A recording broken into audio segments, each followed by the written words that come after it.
Vamos fazer questões sobre isso. Dê uma lida aí, tentem responder.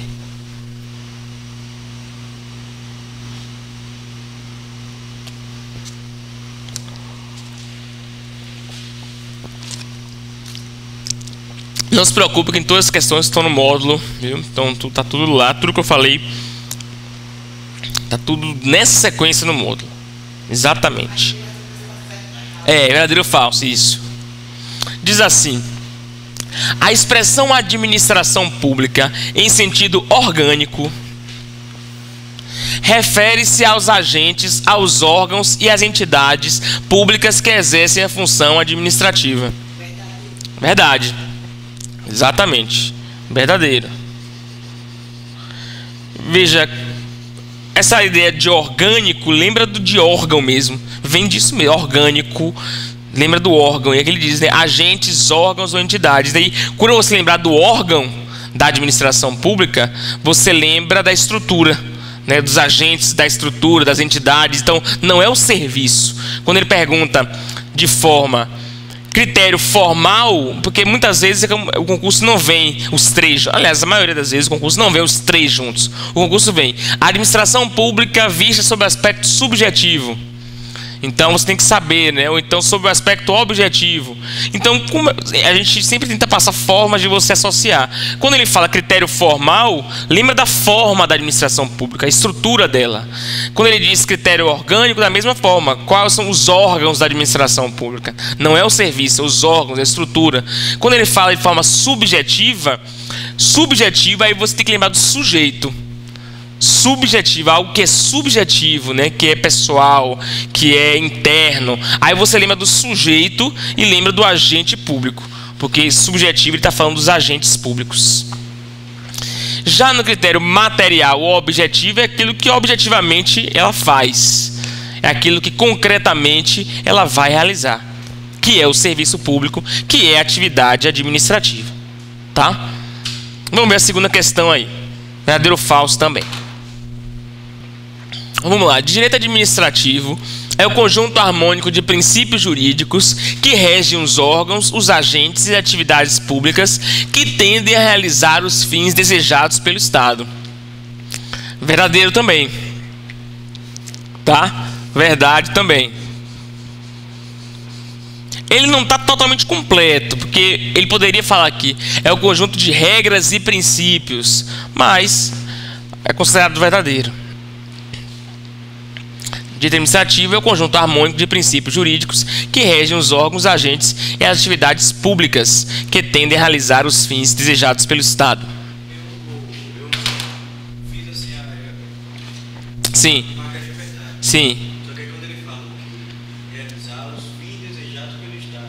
Sim. Eu já fiquei, peraí, porque se esse fim desejado por ele não for de acordo, Sim. ele vai ser barrado. Ele vai ser barrado. Tá. O que acontece? O colega está perguntando assim em relação a esses fins desejados pelo Estado. E se as finalidades do Estado não estiverem de acordo com a lei, nem se fala? E aí isso não seria bem correto, etc. Vamos fazer o seguinte: sempre que você vir uma questão que falar assim, sobre a atuação do Estado, as finalidades desejadas pelo Estado, o serviço prestado pelo Estado, a gente vai partir da presunção de que aquela finalidade é boa, segue o interesse público. Tá? A gente tem que buscar na teoria, porque a teoria diz isso. A teoria diz assim, as finalidades buscadas pelo Estado. Quando falar finalidade buscada pelo Estado, imagina logo o interesse público. A gente parte desse pressuposto. A gente só não vai partir do pressuposto quando ele claramente disser: olha, o agente público fez uma licitação favorecendo um amigo, uma empreiteira, né? Coisa que a gente não vê no Brasil. Às vezes nem faz licitação, já contrata direto. Então ele tem que dizer para a gente, olha, começar a duvidar. Mas tudo que o poder público faz, a gente parte da presunção de que é legal, de que é correto. Tá? Assinar a opção que indica as 4 fontes do direito administrativo. Dê uma lidinha aí.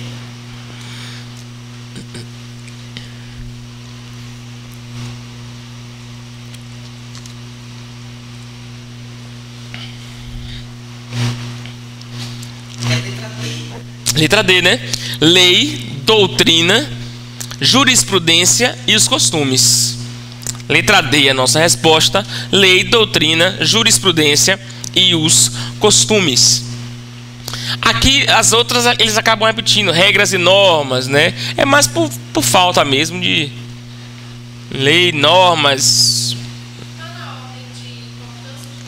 Tá.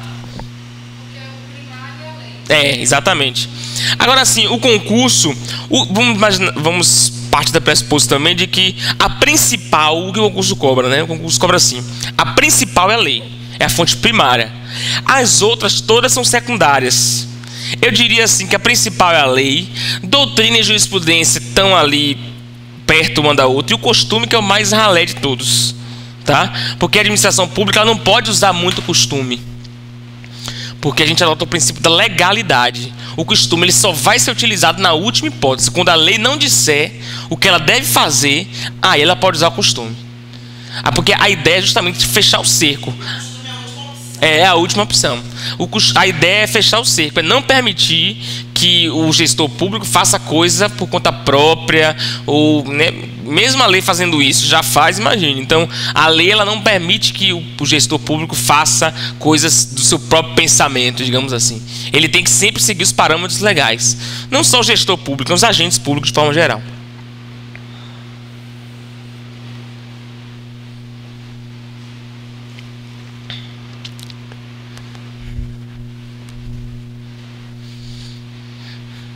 O conceito de direito administrativo é peculiar e sintetiza-se no conjunto harmônico de princípios jurídicos que regem os órgãos, os agentes e as atividades públicas tendentes a realizar concreta, direta e imediatamente os fins desejados pelo Estado. A par disso, é fonte primária do direito administrativo, letra D, lei em sentido amplo, acabou de falar, né? Né? Deus abençoe. Que vem assim. Agora você sabe assim, quando eles cobram questões desse primeiro assunto, é bem fácil mesmo, é bem tranquilo. Eu acho que o que eu quero mais chamar a atenção para vocês, o que pode complicar talvez, é aquele lance do critério da administração pública, critério formal, orgânico subjetivo ou critério material objetivo. Porque agora a gente vendo é tranquilo, né? Mas depois que vocês virem uns 400 assuntos lá na frente, né? Talvez vocês comecem, meu Deus do céu, onde é que, né, puxar, onde é que tá esse conteúdo aqui? E aí você, né? Por isso que a gente sempre tenta. Sim. Até aí o Estado. Sim. Essa informação toda de cima, ela tá correta. Correto. É o conceito. Às vezes eu particularmente eu tô lendo. Sim. E às vezes assim eu não lembro necessariamente estudei. Sim. Mas não lembro assim, vamos supor, conjunto harmônico, princípio jurídico e tal, agentes, aí atividades públicas. Sim. Então assim, cheguei a ler, mas sim. Da frase em si, da palavra atividade pública. Aí eu fiquei vendo assim. Esse conceito, né? Porque nesse caso também não já daria alternativas, então não tem por que dar errado. Exatamente. O bom alguns conceitos, os enunciados, eles sempre vão estar verdadeiros. O bom é isso. Às vezes um enunciado como esse acaba a gente até revisando o conceito, alguma coisa. Porque o enunciado não pode vir errado, né? O enunciado sempre vem verdadeiro. O máximo que ele pode fazer é uma pergunta, aliás, é o que ele faz, né? Uma pergunta. Então, ele poderia descartar isso aqui tudo e colocar fonte primária do direito administrativo, 2 pontos. Mas tem bancas, eu acho que isso aqui foi FGV, se eu não me engano, eu não sei porque no começo eu tirei a questão. Aliás, não tirei não. Quando eu copiei essa questão, ela veio sem, mas é a FGV. Geralmente é a FGV que trabalha assim, ela lança um conceito, ela gosta de fazer, na parte de direito pelo menos, né? Ela gosta de fazer enunciados maçantes. Quer dizer, porque para essa questão aqui, você descarta isso aqui tudo. Não lhe serve para nada para responder isso aqui. Mas sabe o que eles fazem isso? Verdade. Você vai ler. Quando você termina, você já... Você já está viajando aqui, ó, em princípio, em órgão, em agente, em atividade pública, está pensando em outra coisa já. E a resposta quer saber de lei, de fonte primária, entendeu?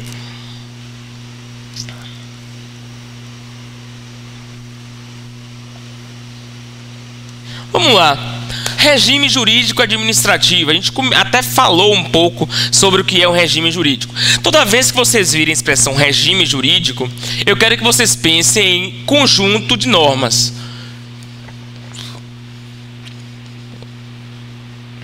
Um regime jurídico é um conjunto de normas.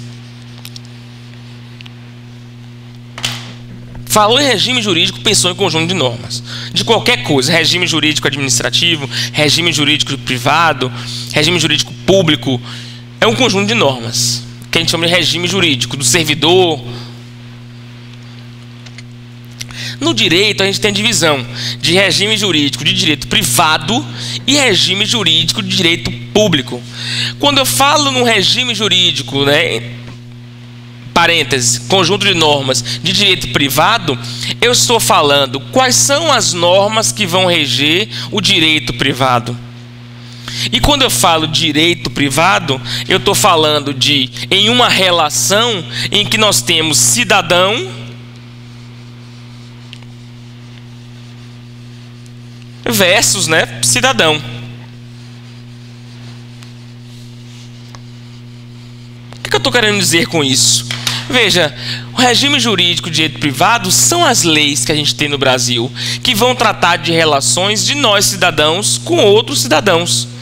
Ou pessoas jurídicas também, Cidadão ou pessoa jurídica de direito privado. Isso. Ou com outro cidadão. Por exemplo, se eu falo de uma relação de aluguel, você aluga um imóvel, um apartamento. Então, qual é o regime jurídico que se aplica? É direito público ou direito privado? A gente não é direito público ainda, mas é direito privado. Porque nós temos dos dois lados um locatário e o locador. Então, nós temos cidadão versus cidadão. Se você compra uma coisa numa loja, uma geladeira, regime jurídico de direito privado que se aplica, porque é você e a loja. É o cidadão e a pessoa jurídica de direito privado, que é a loja. Então, a diferença, isso aqui não é o que a gente vai estudar. Isso aqui a gente estuda em direito civil, em direito empresarial. Mas a gente precisa fazer essa distinção para entender que o regime jurídico administrativo é um regime jurídico de direito público. Por que direito público? Porque sempre de um lado da relação a gente vai ter o Estado. Então é o Estado versus alguém. Não necessariamente esse versus é contra, tá? Pode ser uma compra e venda, uma licitação, é só para botar os dois lados da relação jurídica. Então, é o Estado versus o cidadão. É o Estado versus pessoa jurídica.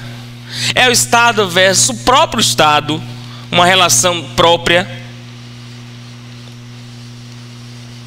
A gente vai ver ao longo das aulas.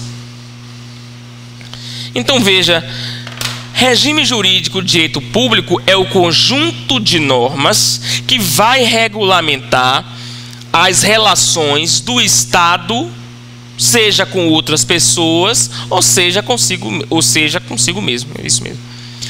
Então, se o regime jurídico direito privado é o conjunto de normas que regulamenta as relações entre os cidadãos, o regime jurídico de direito público é o conjunto de normas que regulamenta as relações entre o Estado e o cidadão, ou o Estado em si mesmo, ou o Estado na sua atividade.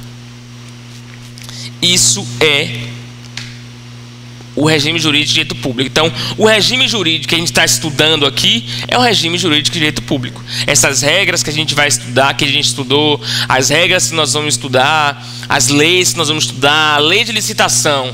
A lei de licitação, ela pertence a qual regime jurídico? Direito público, porque é o Estado que realiza a licitação. Agora, se eu falo, por exemplo, a lei de... sei lá...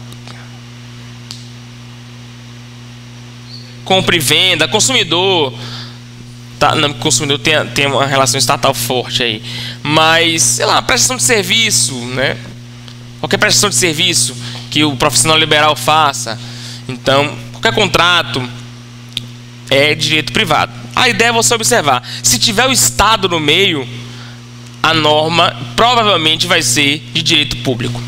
As normas que eles obedecem de direito público. E aí a gente começa a estudar os princípios do direito administrativo. Pessoal, vamos voltar aqui, porque a gente parou no comecinho de princípios, né? E antes de falar de princípios, eu sempre gosto de falar acerca do interesse público. Porque o interesse público é tudo que vai, é a base que vai gerir a ação da administração pública. O interesse público é o objetivo principal da administração pública e do Estado também. O Estado foi criado para alcançar interesse público. E o interesse público, a gente divide ele, a doutrina divide ele em interesse público primário e interesse público secundário. O interesse público primário é o interesse da coletividade. Então é o nosso interesse, o interesse da sociedade. É o interesse da coletividade. É o interesse público primário. Então, alcançar, prestar o serviço de saúde, educação, segurança pública, tudo isso faz parte do interesse público primário. Já o interesse público secundário é o interesse do próprio Estado.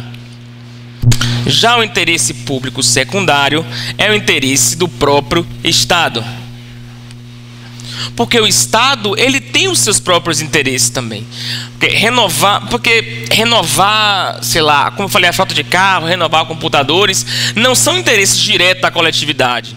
São interesses secundários, são interesses do Estado. Agora, de certa forma, não deixa de ser um interesse público, porque a gente sempre naquele pressuposto que eu falei, a gente parte do pressuposto de que o Estado ele atua para alcançar o interesse público. Se ele terá novos computadores, será para prestar o serviço melhor para os cidadãos. A gente sempre parte dessa teoria. O interesse público é justamente o interesse da coletividade, subdividindo os interesses primário e secundário. E a pergunta que se faz é: em havendo colisão entre o interesse público primário e o secundário, o interesse público primário deve prevalecer. Tá? Isso acontece muito. Quer dizer, isso acontece não, isso deveria acontecer muito, por exemplo, quando a gente vê aqueles casos em que os deputados ou senadores, eles resolvem trocar toda a frota de carro lá do Congresso Nacional, só que quando você descobre, os carros só tinham 1 ou 2 anos de uso. E aí acabam trocando por Mercedes, né, carros importados, etc. Então veja, é razoável que você tenha uma frota de carros compatível para prestar os serviços públicos? Ou então não vamos nem tão longe, vamos imaginar que o município de Salvador, se o município de Salvador ele resolve trocar os seus carros, os carros que prestam serviço público da prefeitura, é razoável que troque o carro de tempos em tempos? Sim, isso é razoável que se troque. Agora, você tem que ter é do interesse público que se troque esses carros, né? Interesse público, tudo bem que é secundário. Agora, trocar o carro todos os anos, e aí nessa compra, ele compra carros internacionais, carros importados, quer dizer, será que esse interesse secundário do Estado, ele está de acordo com o nosso interesse da coletividade? É nosso interesse custear, porque isso tem um custo, né? É a gente que está pagando, né, nos nossos impostos. Então, isso não atinge o interesse primário. Nessa equalização aí, interesse público primário, o que deveria prevalecer é o interesse público primário. Então, teoricamente, o que prevalece é o interesse público primário. Nesse exemplo do carro, trocar de carro, tudo bem. Agora, viola o interesse público primário essa troca de ano em ano por carros importados, com carros de luxo. Então, isso não atende ao interesse público primário. Tá? Nesse caso, não deveria ser permitido. Aliás, não é permitido. Mas, às vezes, a prática acaba, né, contrariando a nossa teoria. Mas a gente fica com a teoria aqui. Então, o interesse público primário e o secundário é isso. E o Estado exige para atingir esse interesse público. Se lembra do regime jurídico administrativo, que eu falei que é o conjunto de normas que regem o direito administrativo? Ele se baseia em 2 princípios. O primeiro princípio é o princípio da supremacia do interesse público. Supremacia do interesse público. Lembrando, esse interesse público é o interesse da coletividade. Esse interesse público é o interesse da coletividade. Supremacia do interesse público é um princípio que diz que o interesse público prevalece sobre o interesse particular. O interesse público deve prevalecer sobre o interesse particular. Esse é o princípio da supremacia. Vamos pensar, por exemplo, na questão do direito de propriedade. Se você é dono de um imóvel, você tem a propriedade daquele imóvel. Sobre aquele imóvel é você que manda, né? É você que diz o que vai ser feito. Desde que tudo seja lícito, não existe problema nenhum em você construir, destruir, edificar, não edificar, por aí vai. Esse é um direito privado, é um direito particular seu de ser proprietário daquele imóvel.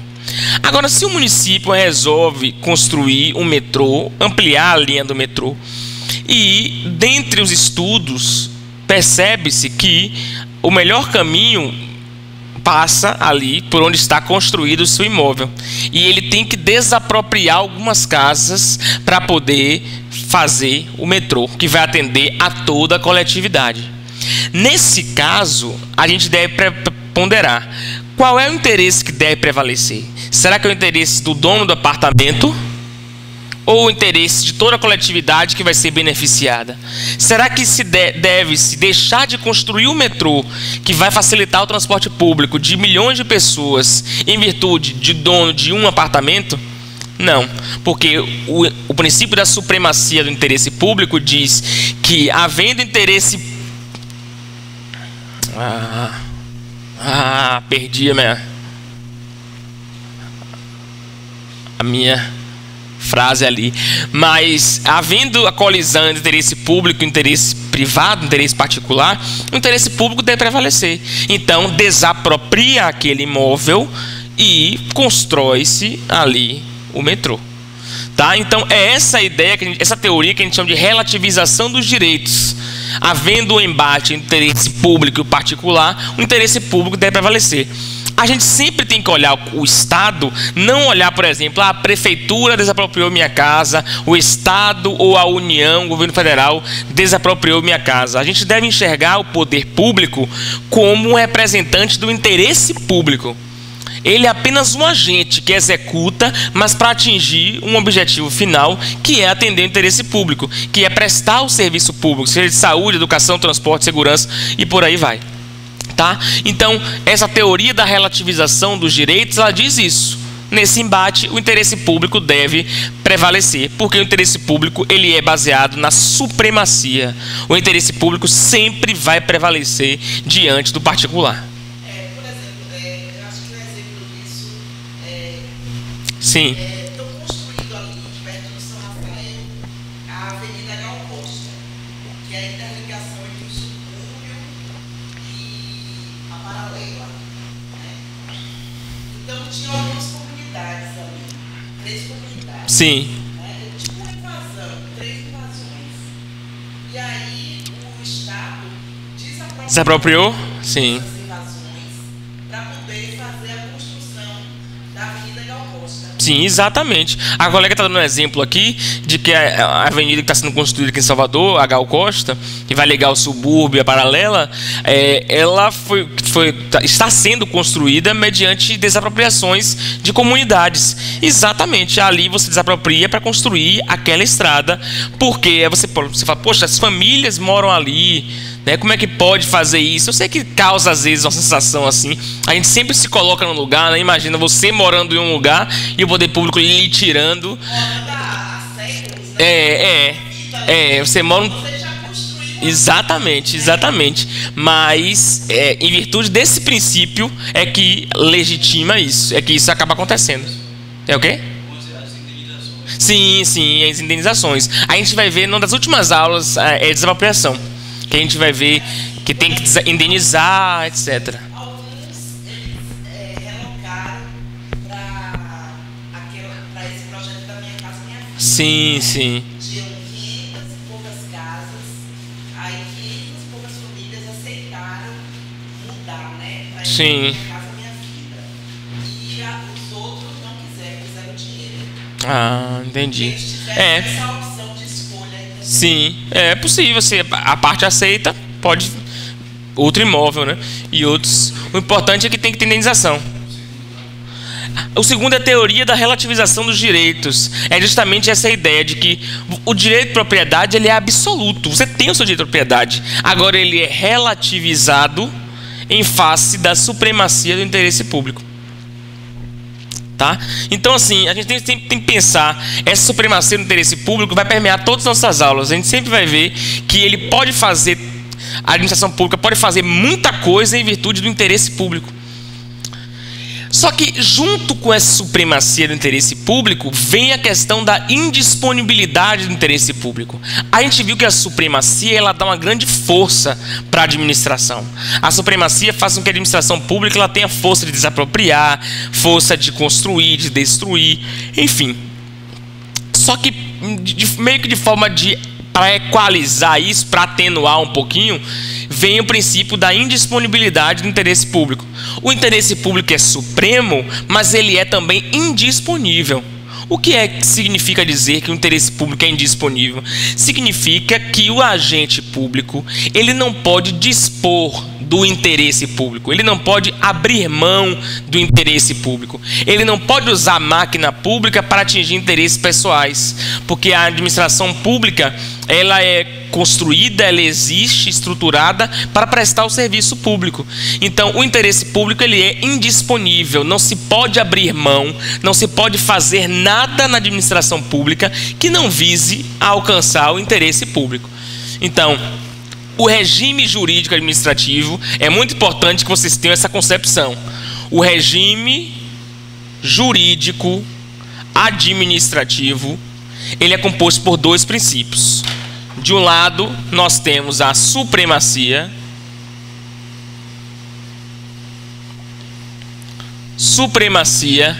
do interesse público, supremacia do interesse público, e do outro nós temos a indisponibilidade do interesse público.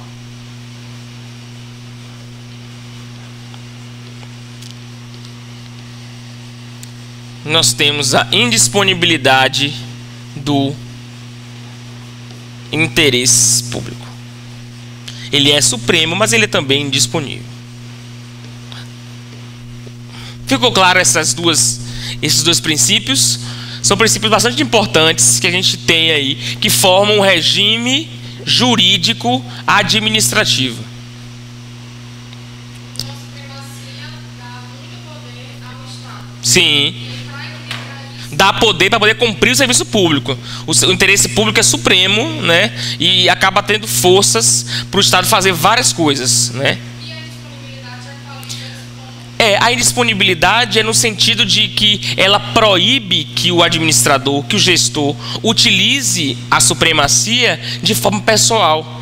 Ele acaba limitando. A indisponibilidade é o seguinte, olha, o serviço público, o Estado, ele é para atender o interesse público.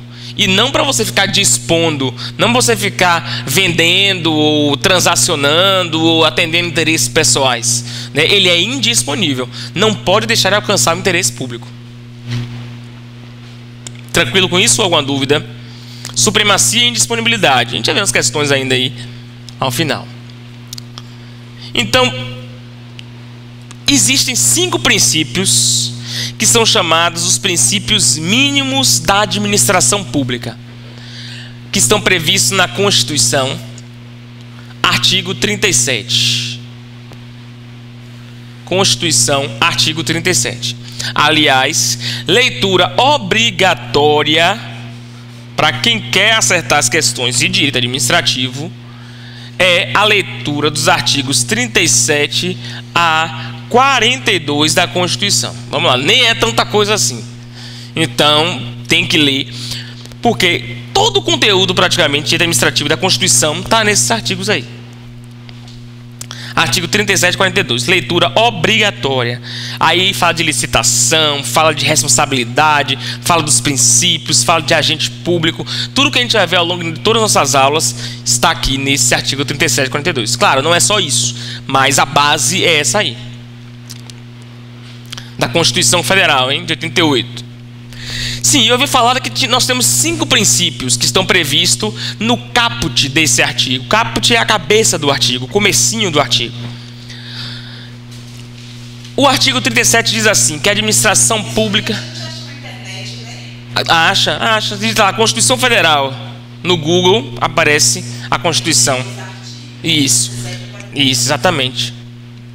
Exato. Assim, é bom vocês derem uma lida para ir conhecendo. Se quiser ler logo, pode ler para conhecendo.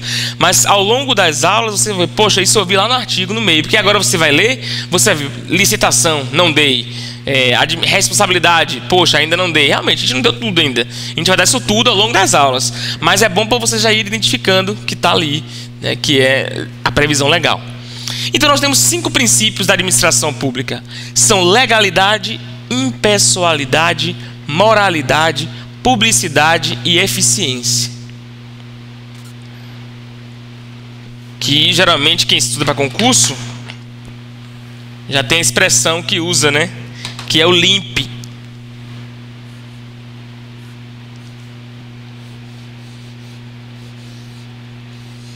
A expressão LIMP, que se forma das iniciais, né? Legalidade, impessoalidade, moralidade, publicidade e eficiência. São os princípios que a administração pública deve adotar, deve seguir, deve obedecer.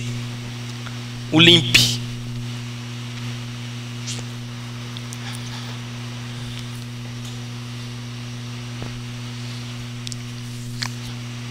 A gente vai ver cada um deles, que eles são muito importantes e é questão certa de concurso. Se tem uma questão que é certa no seu concurso, é perguntar alguma coisa de um desses 5 princípios. Não tenham dúvida disso. Não tenham dúvidas. Vai cair algum desses 5 princípios. Então vamos ver o primeiro da legalidade. A legalidade é um princípio que diz que a administração pública só pode fazer aquilo que a lei permite. A administração pública só pode fazer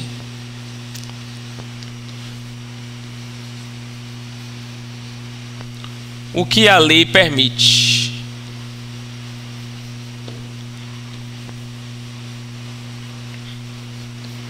A administração só pode fazer o que a lei permite. Esse é o princípio da legalidade, que é um dos princípios básicos da administração pública. A administração pública se baseia eminentemente no princípio da legalidade. Exato. Da teoria. Então, só pode fazer o que a lei permite. Isso é bastante interessante quando a gente faz um comparativo em relação ao direito privado. A gente está falando de direito público, né? Que é a administração pública. Mas em relação ao direito privado, qual a diferença?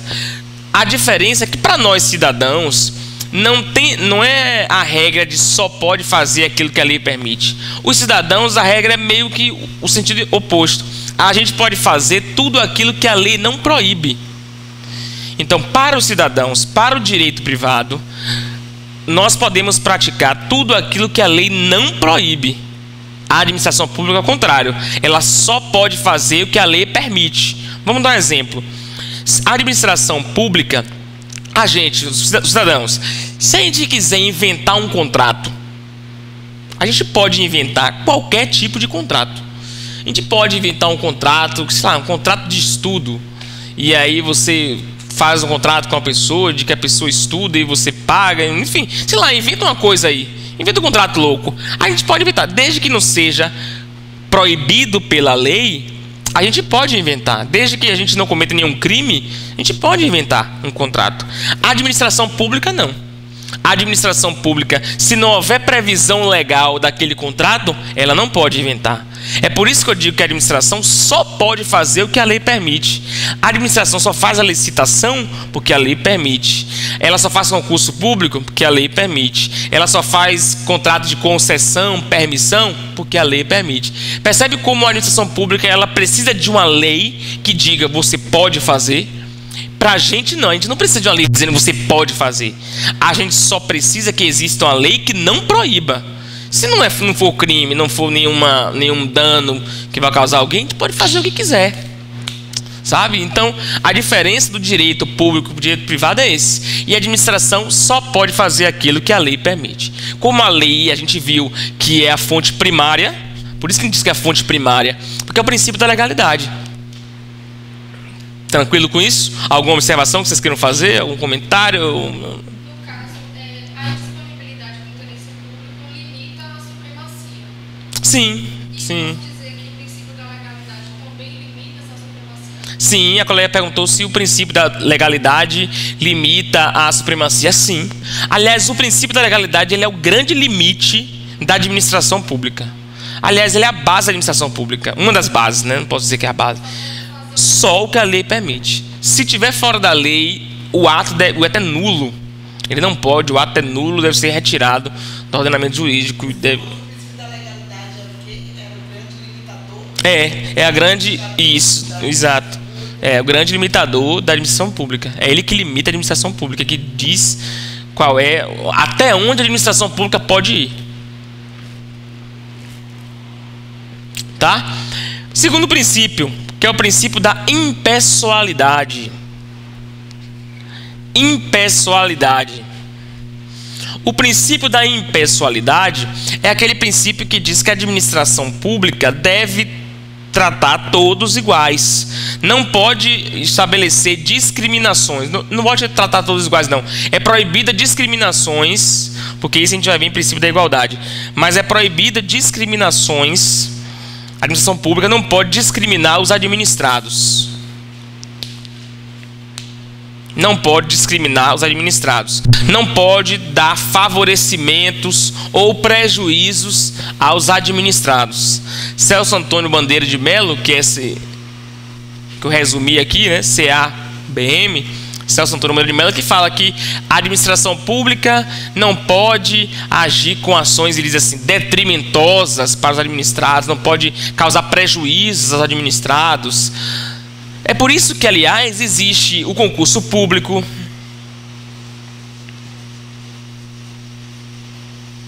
Existe o concurso público. É por isso que existe a licitação. Esses dois institutos aqui, concurso público e licitação, são instrumentos do princípio da impessoalidade.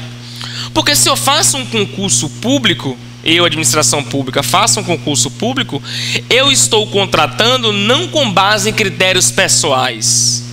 Eu estou contratando com base no critério impessoal, porque eu vou escolher o melhor candidato. Da mesma forma, se eu faço uma licitação, quando a administração pública faz uma licitação, ela está contratando a melhor proposta. Ela não está contratando a empreiteira que é amiga do prefeito ou do governador. Então, a licitação existe para isso, para aquele que tem a melhor proposta, apresente e ganhe a licitação. Então, concurso público e licitação são dois institutos que a gente pode pensar aí como efetivadores do princípio da impessoalidade. Então, o princípio da impessoalidade é isso. Muitos autores traziam que eram iguais, impessoalidade e finalidade, mas hoje a gente sabe que é diferente. O princípio da impessoalidade não é igual à questão da finalidade do interesse público. Só que isso a gente não vê agora não. Isso aqui está de gaiato no meio da história, tá? Depois a gente vai ver isso aqui. Terceiro princípio, da moralidade. Nós estamos vendo o LIMP, né? Vimos a legalidade, vimos a impessoalidade. Vamos ver agora a moralidade. A moralidade administrativa, a gente consegue identificar alguns elementos. O primeiro elemento, a moralidade administrativa, tem a ver com a questão da ética,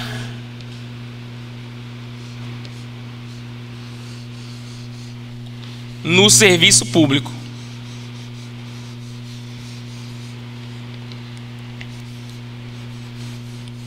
Tem a ver com a ética no serviço público.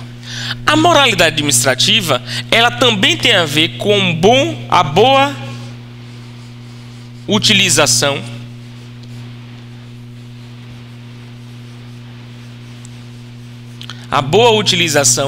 do dinheiro público.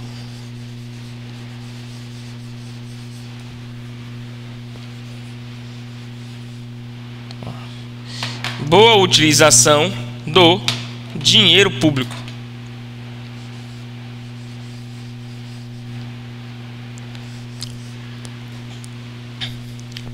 Então, um comportamento moral, é o que se espera do gestor público. A gente espera que o agente público ele se baseie na moralidade administrativa. É importante a gente observar também que a moralidade administrativa, que é essa espera de um comportamento ético, de um comportamento adequado, do bom uso do dinheiro público, ela não tem a ver com a nossa moral do senso comum. Não é a nossa moral da sociedade, daquilo, não que esteja totalmente afastado, uma coisa tem a ver com a outra, mas não é a ideia de que o que eu acho certo, o que eu acho errado. A sua moral não é a moralidade administrativa. A moralidade administrativa aqui é um critério mais objetivo. É você avaliar. Valeu. De novo, não, aí tá de sacanagem comigo. Ele não quer que eu faça isso. Vamos lá, peraí. Fique aí. Então é porque quando eu encosto aqui, ele apaga. Quando eu encostei aqui, ele apaga. Então, a moralidade administrativa, ela não tem a ver com a nossa moral pessoal, mas ela tem a ver com a moral mais objetiva. E você avaliar se aquela atuação do gestor público ou do agente, ela está dentro dos parâmetros do serviço público. Uma dica que eu dou, para sempre quando a questão falar de moralidade administrativa, é quando ele fala na questão de proibição do nepotismo.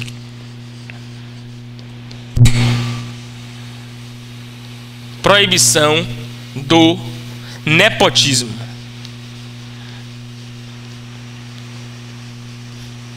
E essa é uma dica importante para vocês saberem, porque pode levar você a confundir na hora da prova. O que é nepotismo? Nepotismo é quando você contrata pessoas, parentes, você é gestor público, contrata parentes de forma pessoal para favorecer. E isso, em um enunciado de questão, você pode pensar que está... Aí ele pergunta, como é que as questões se colocam? Ele vai colocar lá um exemplo. O gestor público de determinada cidade resolveu contratar pessoas para trabalhar como professores na rede municipal. E aí, para contratar essas pessoas, ele contratou seus parentes, tias, vizinhos, primos, vizinho não, que vizinho não é nepotismo, mas tios, primos, parentes. À luz dessa questão, essa ação do gestor público viola qual princípio? Aí você poderia pensar que está violando o princípio da impessoalidade. Porque você pensa, ele contratou sem concurso público. Ele não fez concurso, ele contratou os parentes dele para trabalhar naquele local. Realmente viola o princípio da impessoalidade também, mas para a doutrina e para concurso público, ele viola mais o princípio da moralidade. Então falou em nepotismo, falou em contratar parente, falou em sugerir contratar parente, é violação da moralidade. Aliás, a gente tem que saber que um ato fraudulento, um ato errado, nunca